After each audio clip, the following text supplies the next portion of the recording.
जाने कितने मर गए मिट गए जहां से, किससे अपने अमर लिख गए धरा पे। सूर्य सी आभा लिए उज्जवल थी राहें, आजादी के मतवाले वो वीर महाभट कहलाए। कुछ संवादों कुछ अपवादों की उनकी गाथा गाते हैं। सुनो सुनो है भारत वालों, हम अपना इतिहास सुनाते हैं। सीने पर लाठी खाकर भी पुष्पित कमल न थे मुरझाए। लाला लाजपत राय नाम से जग में ख्याति पाए।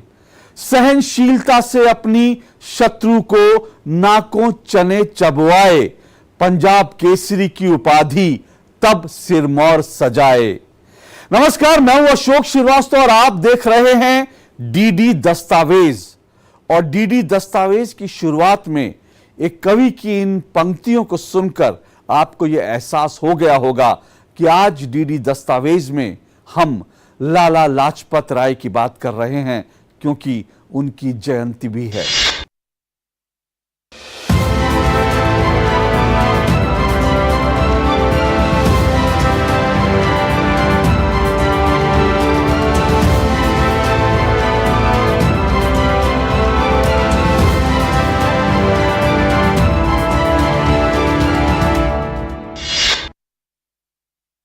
उन्नीस 1947 में अंग्रेजी हुकूमत से भारत को आजादी दिलाने के लिए लाखों भारतीयों ने अपना सर्वस्व न्यौछावर कर दिया।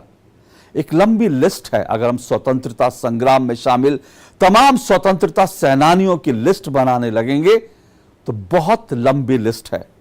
हालांकि दुर्भाग्य से आजादी के बाद हमने सिर्फ कुछ लोगों का नाम सुना, लेकिन कुछ लोग जो हैं वो दरअसल इतिहास की किताबों में ही बंद होकर रह गए। एक ऐसा नाम जिसने आजादी के लिए बहुत कुछ किया, बहुत कुर्बानी दी, और न सिर्फ आजादी के लिए कुर्बानी दी बल्कि उनकी कुर्बानी ने देश के युवाओं को आजादी के आंदोलन के लिए एक बार फिर से खड़ा कर दिया। ऐसा नाम था लाला लाजपत राय का। हमने लाला लाजपत राय को पढ़ा भी है, सुना भी है, लेकिन आज की पीढ़ी उनके बारे में बहुत कम जानती है। इसलिए आज डीडी दस्तावेज में हम खास तौर से बात करेंगे लाला लाजपत राय की। हालांकि यहां मैं आपको बता दूं कि दरअसल भारत के स्वतंत्रता संग्राम में हर वर्ग और हर विचारधारा को मानने वाले लोग जो हैं वो लगातार संघर्ष कर रहे थे। इनमें दो दल प्रमुख थे जिनको हम मानते हैं, जिनके बारे में हमने सुना है। एक नरम दल, एक गरम दल। नरम दल के वो लोग वो थे जिनका मानना था कि दरअसल अंग्रेजों से बातचीत हो, उनको जो है समझाया जाए, अहिंसा का जो मार्ग है उस पर चलकर अंग्रेजों को एहसास कराया जाए कि वो लोग गलत कर रहे हैं, और जिस दिन अंग्रेजों को एहसास हो जाएगा उस दिन अंग्रेज भारत को छोड़कर चले जाएंगे।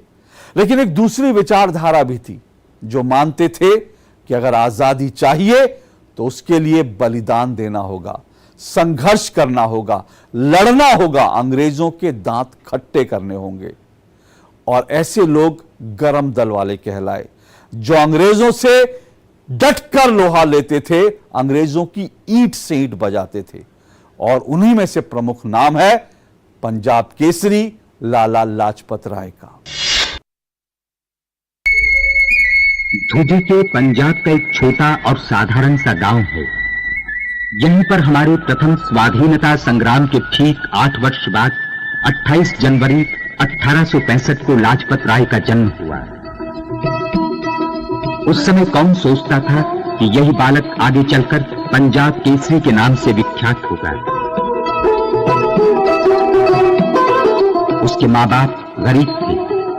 माँ अनपढ़ थी पर चरित्रवान, धार्मिक भावना से भरपूर और एक आदर्श गृहिणी थी। पिता लाला राधा कृष्ण गांव के स्कूल मास्टर थे। उनकी ये डायरी उनके पुत्र के जन्म की चर्चा करती है। लाजपत राय आरंभ से ही मेहनती और पढ़ने में तेज थे, पर पिता गरीबी के कारण उन्हें विश्वविद्यालय में भेजने में असमर्थ थे। 15 वर्ष की आयु में लाजपत राय लाहौर के गवर्नमेंट कॉलेज फॉर लॉ में भर्ती हुए। वहां से डिप्लोमा लेकर उन्होंने छोटी अदालतों में वकालत शुरू की।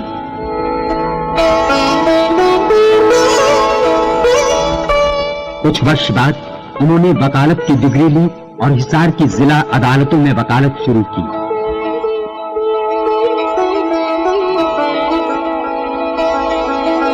फिर कुछ ही साल बाद पिछली शताब्दी के अंतिम वर्षों में वे लाहौर के हाई कोर्ट में आए। वकालत में उन्हें काफी सफलता मिली। वे हिंदुस्तानी के गहरे जानकार थे, प्रभावशाली और धारा प्रवाह वक्ता थे।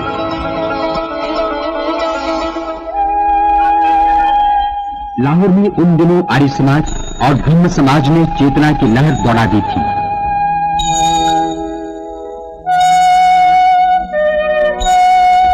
लाजपत राय आर्य समाज की ओर आकर्षित हुए। इसका उद्देश्य था धर्म सुधार और राष्ट्रवाद। 1882 में 17 वर्ष की अवस्था में लाजपत राय आर्य समाजी बने। लाजपत राय को वकालत से काफी आमदनी थी, लेकिन समाज सेवा के लिए उन्होंने पैसे का मुंह छोड़ दिया, वकालत छोड़ दी।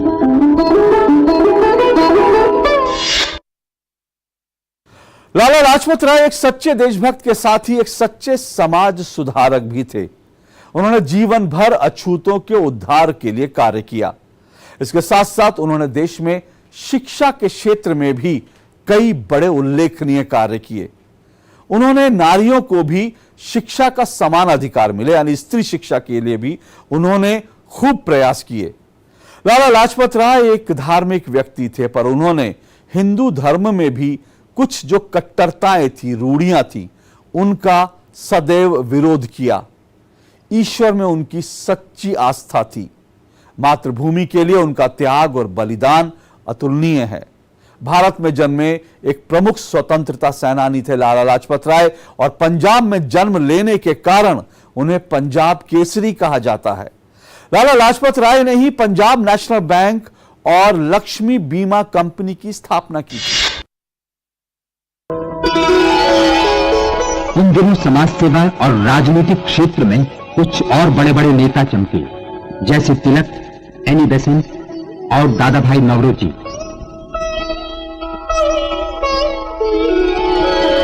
लाजपत राय अध्ययनशील और बड़े विद्वान थे। उन्होंने मार्क्सिज्म और गैरिबाल्दी, भगवान श्री कृष्ण, शिवाजी और स्वामी दयानंद के जीवन चरित्र लिखे।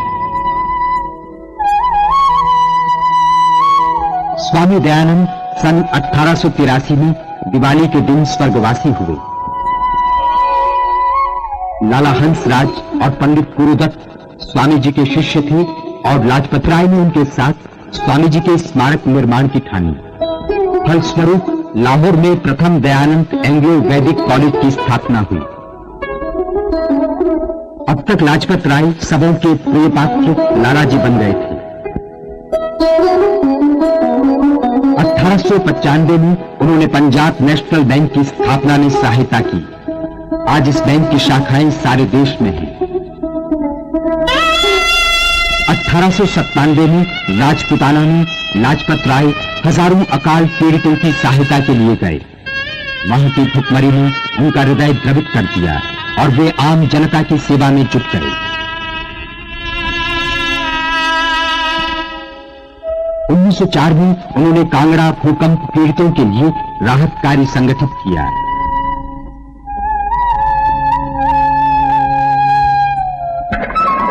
उसी दौरान उन्होंने पंजाबी नामक सप्ताह में 2 बार निकलने वाले पत्र की स्थापना में सहायता की। इसका प्रथम प्रकाशन 1904 में हुआ। यह पत्र अपने निर्भीक विचारों के लिए प्रसिद्ध था। लाला लाजपत राय ने आजादी के लिए संघर्ष करने के साथ साथ देश के नव निर्माण का एक स्वप्न भी देखा। स्वतंत्रता सेनानियों में उस वक्त 3 नाम बहुत प्रमुख थे। इन्हें लाल बाल पाल के नाम से जाना जाता था। लाला लाजपत राय जो लाल के नाम से जाने गए, और इसके अलावा बाल गंगाधर तिलक और बिपिन चंद्र पाल के साथ मिलकर इन्होंने दरअसल गरम दल की स्थापना की। इनका मानना था कि केवल भीख मांगने से और गिड़गिड़ाने से आजादी नहीं मिलेगी। इसके लिए युद्ध करना पड़ेगा और आजादी को छीन कर लेना पड़ेगा, क्योंकि ये हमारा हक है। इंडियन नेशनल कांग्रेस में नरम दल का विरोध करने के लिए लाला लाजपत राय ने गरम दल की स्थापना की। 1905 तक लालाजी ने राजनीति में सक्रिय भाग नहीं लिया था, पर उसी साल बंगाल के विभाजन ने उन्हें इतनी गहरी ठेस पहुंचाई कि वे फिर कांग्रेस अधिवेशन में भाग लेने लगे। शीघ्र ही वे राजनीति के मैदान में कूद पड़े और बाल गंगाधर तिलक और बिपिन चंद्र पाल के साथ राष्ट्र के नेता मान लिए गए। ये तीनों लाल बाल पाल के नाम से चमक उठे।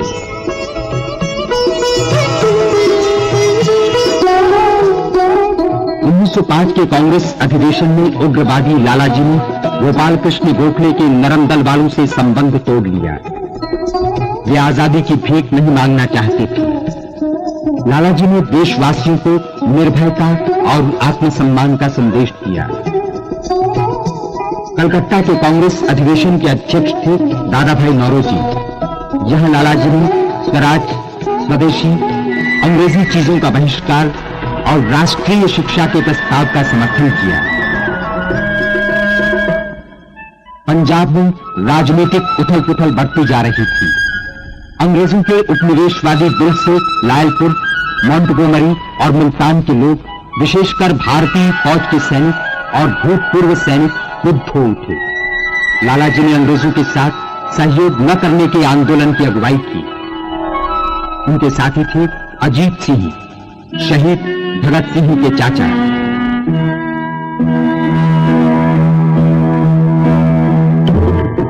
पंजाब केसरी अब आजादी के लिए गरज उठा था। पंजाब के गांव जाग उठे थे।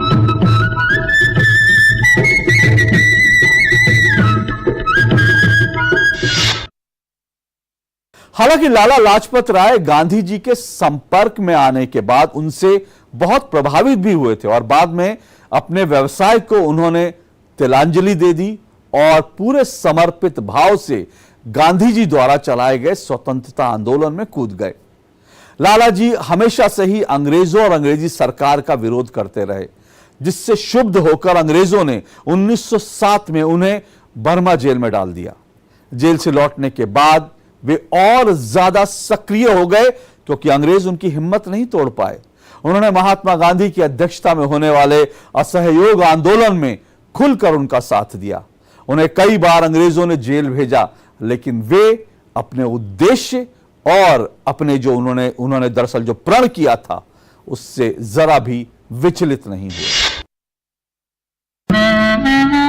लाहौर, रावलपिंडी और दूसरे स्थानों में दंगे शुरू हो गए। 1907 का वर्ष बहुत महत्वपूर्ण था। आजादी की पहली लड़ाई को 50 साल पूरे हुए थे। अंग्रेजी राज घबराकर राजनीतिक नेताओं को बिना कानूनी कार्रवाई के देश निकाले की सजा दे रहा था। लाला लाजपत राय और अजीत सिंह को बर्मा में मांडले के किले में बंद किया गया।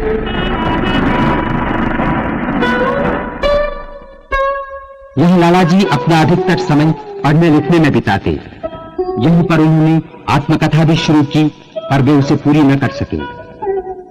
बिना अदालती कार्रवाई के देश निकाले की सजा के विरुद्ध भारत और इंग्लैंड से आवाजें उठी। दोनों क्रांतिकारी रिहा कर दिए गए। अगले 6 वर्षों तक, जबकि प्रथम विश्व युद्ध आरंभ हुआ, लालाजी समाज सेवा में लगे रहे। स्कूल और कॉलेज खुले गए। अस्पताल, अनाथालय और विधवाश्रमों की स्थापना हुई। जाति प्रथा को तोड़ने और अछूतों को समान अधिकार दिलाने की मांग मजबूत हुई। लालाजी का कथन था, ईश्वर की नजर में सभी समान हैं, मनुष्यों को भी वही दृष्टिकोण अपनाना चाहिए।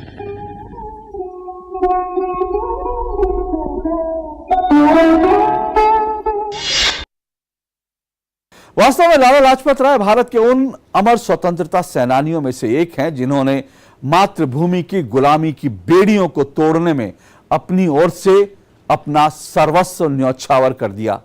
ऐसे ही कई देशभक्तों के बलिदानों के बाद देश को आजादी मिली। लाला जी को पंजाब केसरी कहा जाता है। उनकी आवाज शेर जैसी थी, इसलिए उन्हें पंजाब केसरी यानी पंजाब का शेर कहा गया। 1920 में प्रथम विश्व युद्ध की समाप्ति के बाद लाला जी भारत वापस लौट आए। जलियांवाला हत्याकांड का उन्होंने खूब विरोध किया और इसके विरोध में अंग्रेजों ने उन्हें गिरफ्तार किया।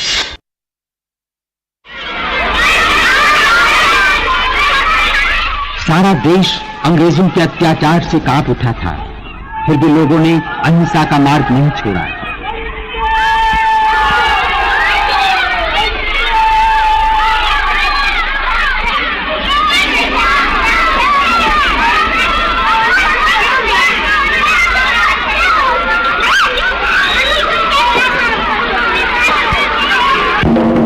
विद्रोह के जाग उठने के डर से अंग्रेज सरकार ने पंजाब में मार्शल लॉ की घोषणा की।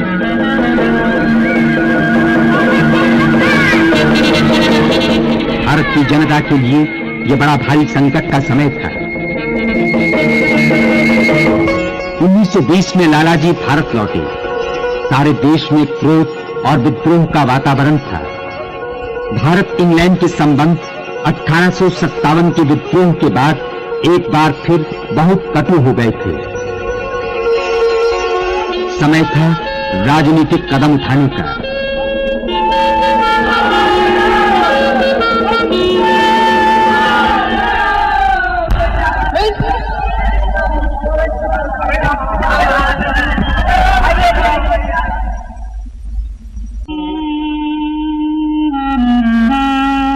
धुधी के गांव का वो साधारण बालक अब एक असाधारण नेता बन चुका था।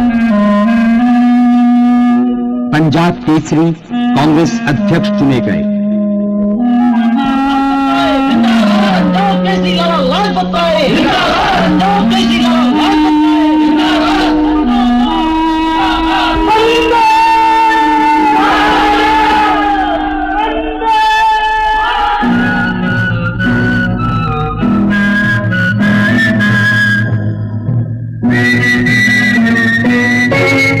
कलकत्ता के इसी कांग्रेस अधिवेशन में गांधी जी ने अपने असहयोग आंदोलन का प्रस्ताव रखा। गांधी जी के प्रमुख समर्थकों में से थे लाला जी, मोतीलाल नेहरू, सीआर दास और मौलाना आजाद। असहयोग आंदोलन में स्वदेशी वस्तुओं के महत्व पर जोर डाला।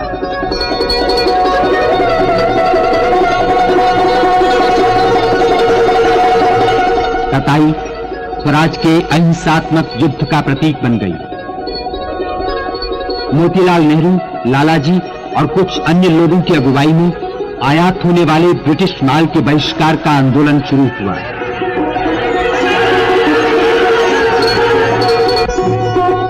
आंदोलन में सिख जैसे लड़ाई के सूरमाओं ने भी गांधी जी के अहिंसा के आदर्श को अपनाया। उत्तेजना और अत्याचार के सामने वे नहीं झुके।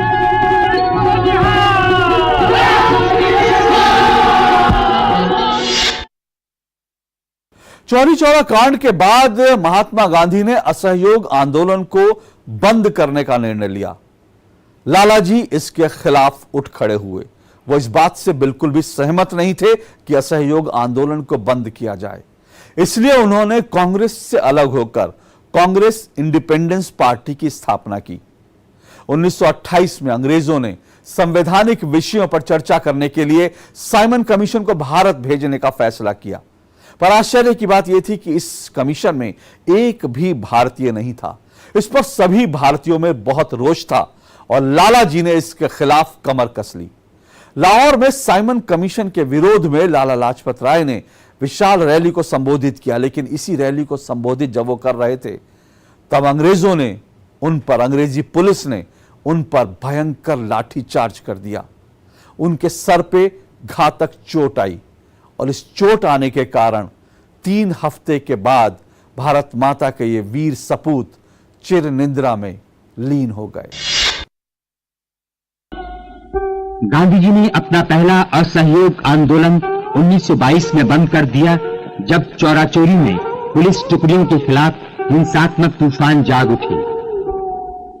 लाला जी को यह बात बहुत खली। उन्हें गांधी जी के अहिंसा के आदर्शों पर पूरा विश्वास न था। गांधी जी की इस कार्रवाई के फलस्वरूप मोतीलाल नेहरू और सीआर दास ने स्वराज पार्टी की स्थापना की। लालाजी ने उनका साथ दिया। इसी दौरान लालाजी ने शैक्षणिक, सामाजिक और आर्थिक क्षेत्रों में देश की सेवा करने के लिए servants of the people society की स्थापना की। इस संस्था के सदस्यों में थे लाल बहादुर शास्त्री, पुरुषोत्तम दास टंडन और बलवंत राय मेहता। 1928 में केवल अंग्रेज सदस्यों के बने साइमन कमीशन की स्थापना से लालाजी बड़े क्रुद्ध हुए। अजीब सी बात थी कि भारतवासी खुद अपने भविष्य के बारे में ही कुछ नहीं कर सकते। उन्होंने पंजाब में कमीशन के बहिष्कार के आंदोलन का नेतृत्व किया। 29 अक्टूबर 1928 कमीशन का विरोध करने के लिए लालाजी ने लाहौर स्टेशन की तरफ एक जुलूस निकाला। प्रदर्शनकारी पताकाएं फहरा रहे थे, नारे लगा रहे थे, मगर शांत थे। रेलवे स्टेशन के दरवाजे पर एक अंग्रेज अफसर की देखरेख में पुलिस दस्ता तैनात था। बिना कारण ही एकाएक पुलिस लालाजी पर टूट पड़ी। लाठियों की मार शुरू हो गई। कई लाठियां लालाजी की छाती पर पड़ी। घायल होने के बावजूद भी डॉक्टर की सलाह न मानकर उसी शाम लालाजी ने एक सार्वजनिक सभा में भाषण दिया और गर्जना की, आज हम पर पड़ी हर मार अंग्रेजी हुकूमत के ताबूत की एक कील बनेगी। पंजाब केसरी ने अपनी बहादुरी का सबसे बड़ा मूल्य अदा किया। उस निर्मम हमले के 18 दिन बाद 17 नवंबर 1928 को लालाजी का देहांत हो गया। लाला लाजपत राय के निधन से भारत के स्वतंत्रता संग्राम को एक झटका तो लगा, लेकिन उनके बलिदान से देश के लाखों युवाओं में आजादी की आग जैसे और भड़क गई थी। इसके बाद सरदार भगत सिंह जैसे अन्य क्रांतिकारियों के दिलों में जल रही स्वतंत्रता की आग और भी ज्यादा तेज हो गई। लालाजी की मृत्यु से सारा देश उत्तेजित हो उठा और तब चंद्रशेखर आजाद, भगत सिंह, राजगुरु, सुखदेव ने लाला लाजपत राय के बलिदान का बदला लेने के लिए ब्रिटिश पुलिस अफसर सैंडर्स को 17 दिसंबर 1928 को गोली मार दी। भगत सिंह ने वक्त की नजाकत को अपनी क्रांति दृष्टा, अपनी भविष्य दृष्टा आंखों से भांपा। उन्होंने दल के सम्मुख एक प्रस्ताव रखा। प्रस्ताव स्वीकार कर लिया। प्रस्ताव था लालाजी की हत्या का बदला। 17 दिसंबर 1928 राजगुरु पैदल, भगत सिंह दल के कमांडर चंद्रशेखर आजाद के साथ साइकिल पर। भगत सिंह और राजगुरु बिजली की तरह तेजी से झपके और सैंडर्स का पल भर में वध हो गया। आजाद ने पीछा करने वाले सिपाही का काम कमाया। खुली सड़क पर दिन दहाड़े पुलिस अफसर की हत्या। ब्रिटिश गवर्नमेंट को साफ सुना। आइए आपको प्रसार भारती आर्काइव से सुनवाते हैं लाला लाजपत राय की मौत का बदला लेने के लिए, सैंडर्स को मारने के लिए किस तरह से भगत सिंह और राजगुरु को चंद्रशेखर आजाद ने कवर दिया, जिससे वे वहां से भाग निकलने में कामयाब रहे। चंद्र सिंह हाथ बढ़ा रहा था भगत सिंह को पकड़ने के लिए। ऐसी स्थिति में डीएवी कॉलेज की दीवार पर बैठे हुए आजाद ने पहला फायर किया जो चंद्र सिंह के रान में लगा। चंद्र सिंह फिर भी दौड़ता गया। दूसरा फायर हुआ जो उसके पेट में लगा और चंद्र सिंह धराशायी हो गया। इस तरह से ये दोनों साथी आजाद की उस निशाने की वजह से सही सलामत वहां से बाहर हो सके। भगत सिंह को कलकत्ता भेजकर आजाद आगरा गए। आगरा और ग्वालियर में मकान लिए गए। बम फैक्ट्रियां शुरू की गईं। ग्वालियर में बने 2 बम 8 अप्रैल 1929 को भगत सिंह और बटुकेश्वर दत्त द्वारा केंद्रीय असेंबली दिल्ली में फेंके गए। बम के साथ पर्चे फेंके गए।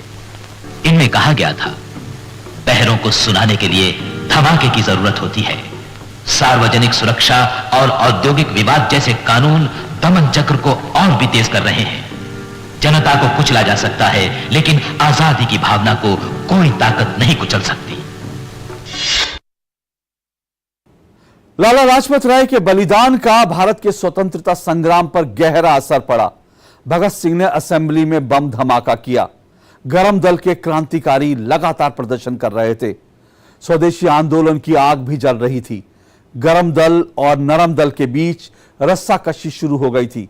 गरम दल के नेता अरविंद घोष, लोकमान्य बाल गंगाधर तिलक, बिपिन चंद्र पाल और लाला लाजपत राय स्वदेशी आंदोलन को पूरे देश में लागू करना चाहते थे, जबकि नरमपंथी सिर्फ इसे बंगाल तक सीमित रखना चाहते थे।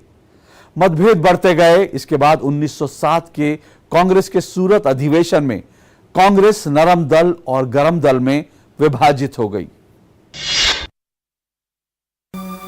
सन 1907 तक स्वदेशी और बहिष्कार आंदोलन पूरे जोरों पर सारे देश में फैल चुका था। विदेशी माल की होलियां जलाई जाने लगी। लोकमान्य तिलक ने घोषणा की कि उनके दल को सरकार की नीतियों पर कोई विश्वास नहीं है। मैं अपने ही घर की चाबी चाहता हूँ। स्वतंत्रता हमारा जन्मसिद्ध अधिकार है। उधर ब्रिटेन में भारत मंत्री का स्थान लिबरल पार्टी के जॉन मॉर्ले ने ले लिया था।